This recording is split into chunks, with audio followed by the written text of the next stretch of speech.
ციტრუსეობა აჭარაში სოფლის მეურნეობის ერთ-ერთი წამყვანი დარგია. რეგიონის მოსახლეობის გარკვეული ნაწილისთვის მანდარინი შემოსავლის პრაქტიკულად ერთადერთი წყაროა. კითხვაზე ღებულებენ თუ არა მაქსიმალურ სარგებას ჩვენს პირობებში მეციტრუსე ფერმერები, სპეციალისტებს უარყოფითი პასუხი აქვთ. მიზეზი ბევრია, მათ შორის აგროტექნიკური ღონისძიებების და აგრობიზნესის არასწორად წარმოება. დღეს ჩვენ შევეცდებით გაჩვენოთ, როგორ შეიძლება მეტი სარგებელის ნახვა მოსავლის რაოდენობრივი და ხარისხობრივი მაჩვენებლების გაზრდის გზით. აქვე გვინდა აღვნიშნოთ, რომ ყველა მონაცემი, რომელსაც გადაცემაში მოვიყვანთ, გაეროს ევროკავშირისა და სხვა დონორი ორგანიზაციების დაფინანსებით ციტრუსის დარგში ჩატარებულ კვლევებს ეყრდნობა. მასშტაბზე თავდაპირველად ნახოთ, როგორ ხდება მანდარინის ფასის ფორმირება. რეალიზაციისთვის მომზადებული ციტრუსის ნაყოფი ორი ძირითადი ტიპისაა: სტანდარტული და არასტანდარტული. როგორც წინა წლების გამოცდილება აჩვენებს, აჭარაში ფერმერული მეურნეობების დიდ უმრავლესობაში მათი წილი 40-60-ზეა, სადაც გადასამუშავებელი ნაყოფი შეადგენს სწორედ 40%-ს.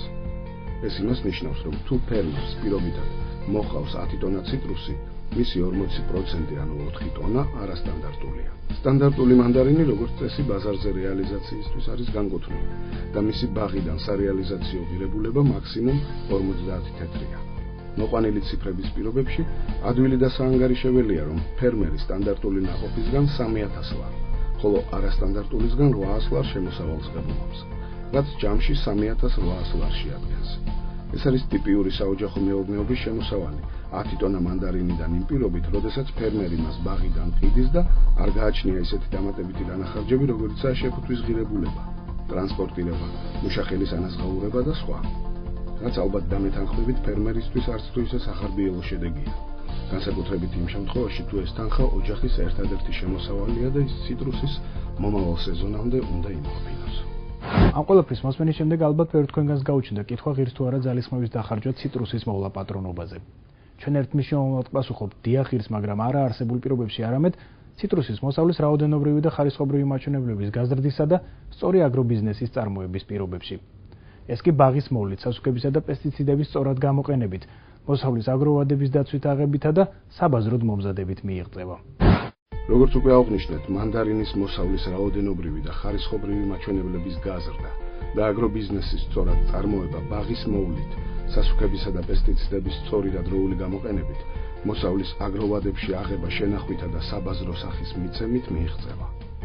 ამათგან მანდარინის ხარისხსა და რაოდენობაზე ბაღის მოვლა და სასუქებისა და პესტიციდების გამოყენება, ხოლო მოსავლიდან მიღებულ შემოსავალზე მისი აღება შენახვისა და რეალიზაციის წესების დაცვა ისახება. ამგვარად ჩვენი მიზანია ერთის მხრივ მიღებულ მოსავალში გავზარდოთ სტანდარტული მანდარინის წილი, ხოლო მეორე მხრივ ფასი მოსავლის ხარისხისა და რეალიზაციის პერიოდის გახანგრძლივების ხარჯს. მოდით ყველა რგოლი დეტალურად განვიხილოთ.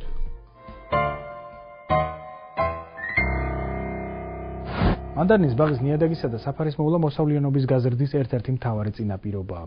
იმარს თუ ის ერთული აგროტექნიკური ღონისძიებების გატარება, რომლებსაც ახლა ჩვენ გაჩვენებთ, მიღებული მოსავლის ხარისხს მნიშვნელოვნად გაგიზრდით. მანდარინის ბაღში ნიადაგის ზედაპირის მართვის ტექნოლოგიებიდან გამოიყენება მულჩირება, საფარი კულტურების გაშენება, ფესვთა სისტემის დაუზიანებლად კულტივირება, ნიადაგის ორგანული სასუქებით გამოყვება და კარგი დრენაჟის უზრუნველყოფა.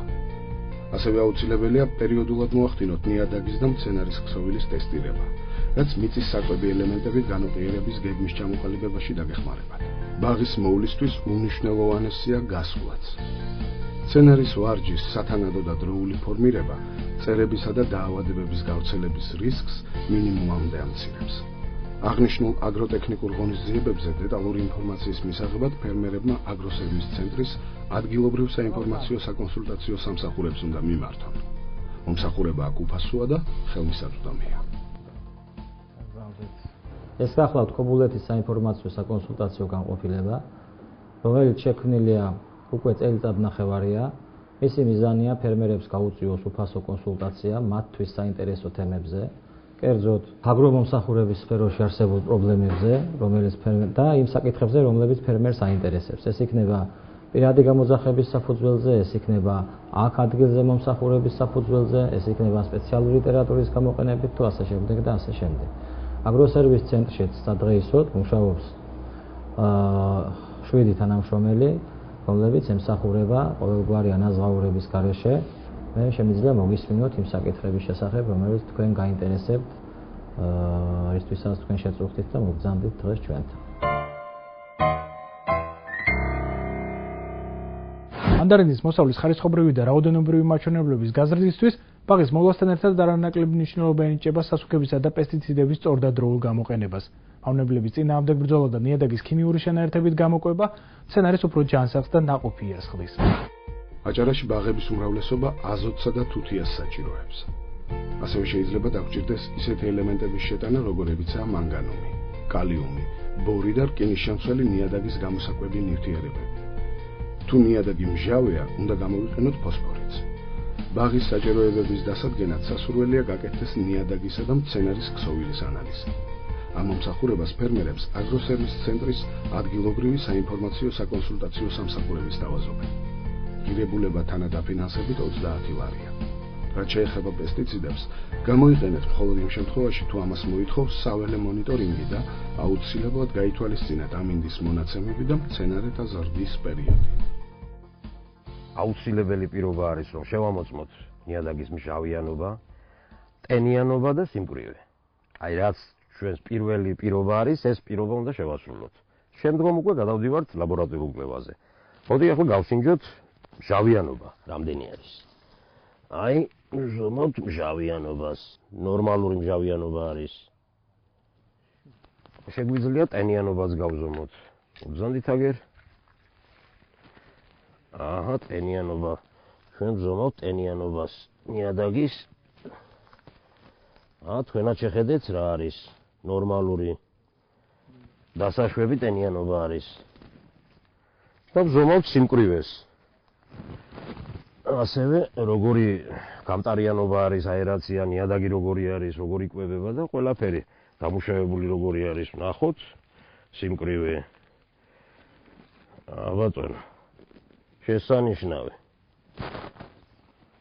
ეს როცა არ ჩადის, მაშინ გამკრივებული არის ნიადაგის ქვედაფენა და საჭიროებს სხვანაირ დამუშავებას, სხვანაირ აგროტექნიკას. აი ჩვენი ლაბორატორია, რომელსაც შეგვიძლია ჩვენ ყველა ელემენტები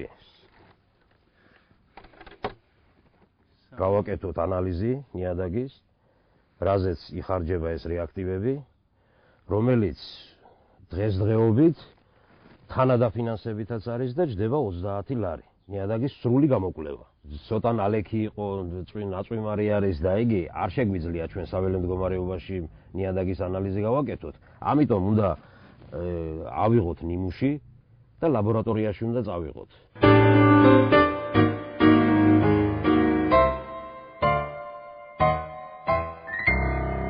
ასეთი ნიმუშის აღება ხდება 10-15 ადგილას თქვენს საკარმიდამო ფართობში, რომ მივიღოთ სრული ანალიზი, პასუხი.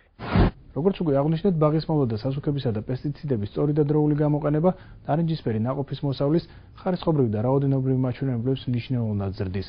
მოდით ახლა ვნახოთ, როგორ აისახება ამ რეკომენდაციების გათვალისწინება თქვენს მოსავალსა და შემოსავალზე, თუნდაც ამ ეტაპზე. თუ ზემოთ ჩამოთვლილ აგროტექნიკურ სამუშაოებს დროულად და ვადების დაცვით ჩაატარებთ, თქვენი მოსავალი სულ მცირე 30%-ით გაიზრდება. ეს იმას ნიშნავს, რომ თუ თქვენ აქამდე მოყავდათ 10 ტონა მოსავალი, ახლა მისი რაოდენობა 13 ტონა იქნება.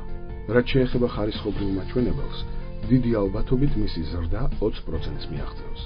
ასეთ შემთხვევაში თქვენს მიერ მოწეულ მოსავალში სტანდარტული მანდარინის წილი 80, ხოლო არასტანდარტულის 20% იქნება.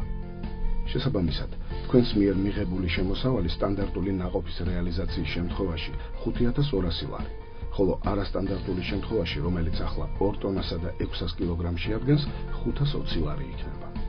საერთო ჯამში კი მიღებული შემოსავალი 5720 ლარს მიაღწევს. კიდევ ერთხელ გვინდა აღვნიშნოთ, რომ ეს შემოსავალი მიიღება იმ პირობით, თუ ფერმერი მანდარინს ყიდის ბაღიდან და არ უხდება შეფუთვის, ტრანსპორტირების, მუშახელის ანაზღაურების და სხვა ხარჯების გაღება. ამ შემთხვევაში მიღებული შემოსავალი პირველად დაანგარიშებული შემოსავლის რაოდენობას 1920 ლარით აღემატება, რაც ფერმერისთვის არც თუ ისე მცირე დამატებითი სარგებელია.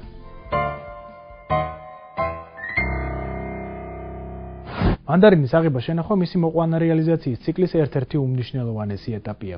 შეძლებთ თუ არა მის სარფიანად რეალიზებას, ეს მეტწილად იმაზეა დამოკიდებული, დაიცავთ თუ არა მისი აღება შენახვის წესებს.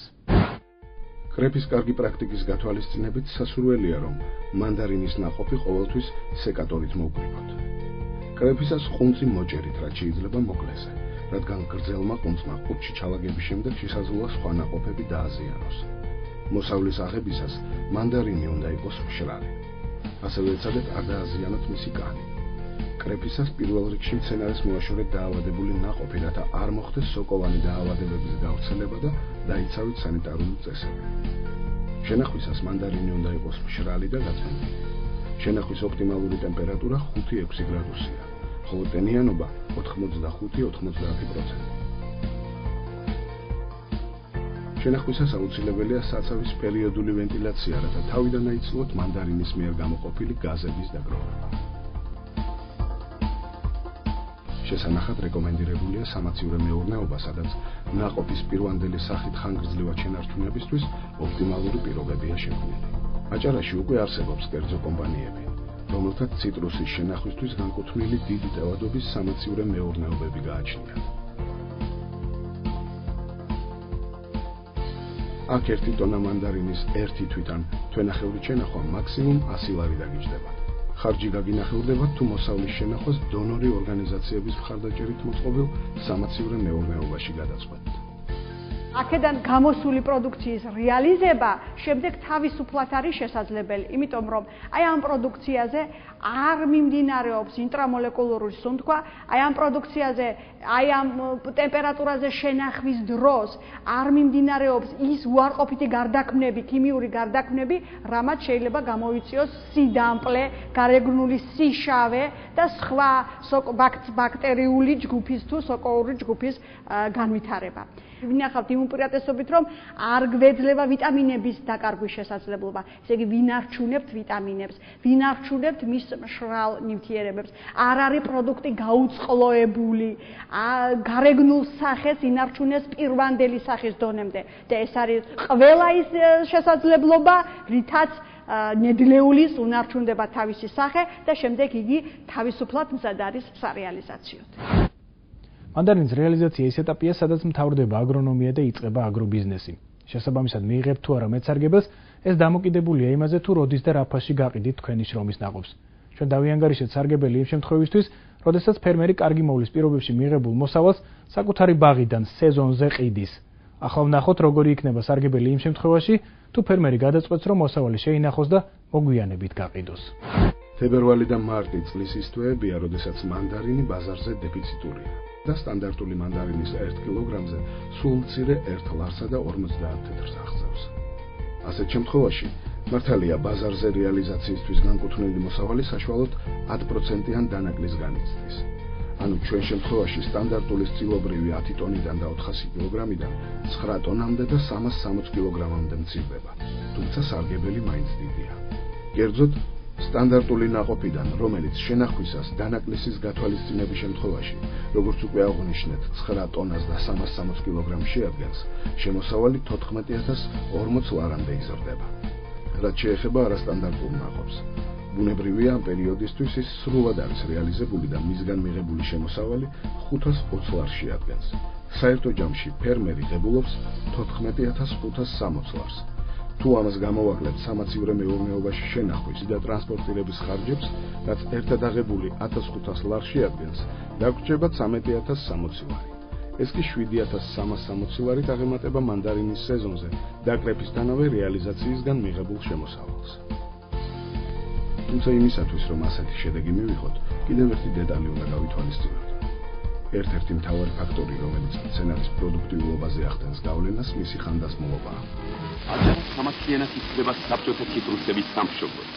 საქართველოს ციტრუსოვანთა მთელი მოსავლის თითქმის 3/4 აჭარაზე მოდის.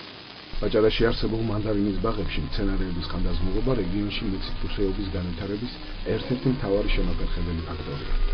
იმის გათვალისწინებით, რომ მათი უმრავლესობა 60-იან წლებში ან უფრო გვიან არის გაშენებული, ნერგების საშუალო ასაკი 50 წელს აღემატება. ეს იმას ნიშნავს, რომ თუ თქვენს ბაღში მოიპოვება ნახევარსაუკუნოვანი მცენარეები, მათი ნაყოფიერება სულ მცირე 20-30%-ით არის შემცირებული. მანდარინი, პორტოხალი და ლიმონი აქედან დიდი რაოდენობით იგზავნება საბჭოთა კავშირის ყველა კუთხეში.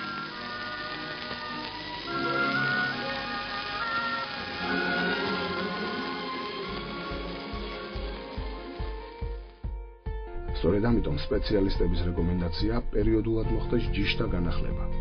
ამ მხრივ კარგ შედეგს იძლევა საადრევო მანდარინის გაშენებაც. აღსანიშნავია, რომ მისგან სეზონის დასაწყისში მიღებული შემოსავალი თებერვალ-მარტში რეალიზებული ციტრუსის შემოსავალს უთანაბრდება.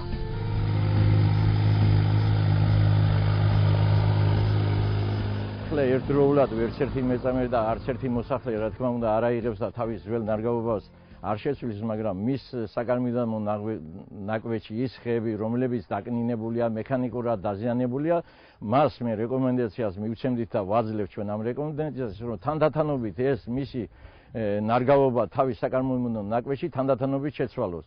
ეს იმას მიცემს, რომ შემოდგომაზე ადრეულ თვეებში, სექტემბერ-ოქტომბერში მოწეულ მთლიან მოსავალს მაქსიმალურად გამოიყენებს და რეალიზაციას გაუკეთებს. შექმნილია აჭარაში მოღვაწე მეცნიერ პრაქტიკოსთა სპეციალური ჯგუფი, რომლებიც მე ვიტყოდი არა ჯიშს გამოცდას, არამედ დაკვირვებას ახდენენ და ყველაზე უკეთესი, რომელიც აკლიმატიზაციისა და აპრობირების შემდეგ მოერგებიან ჩვენს კლიმატურ პირობებს, აი ისეთ ჯიშებსა და ნერგებს მივცემთ შემდგომ გაქანებას და მასიურ წარმოებას, რომელიც თვითღირებულების ფასად მიეყიდება მოსახლეობას. ყველა ეს ჯიში შესწავლილია, გამოირჩევიან მაღალი ყინვაგამძლეობით, უხმოსავლიანობით და მავნებელ დაავადებათა მიმართ მაღალი მდგრადობით.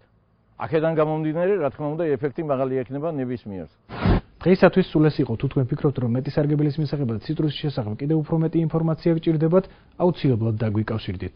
ჩვენ შევეცდებით თქვენი ცნობის მოყვარობა მაქსიმალურად დავაკმაყოფილოთ და იმ აგროტექნიკური ღონისძიებების შესახებ, რომელთა საშუალებითაც მანდარინის მოსავლის რაოდენობრივი და ხარისხობრივი მაჩვენებლების გაზრდით დეტალური ინფორმაცია მოგაწოდოთ.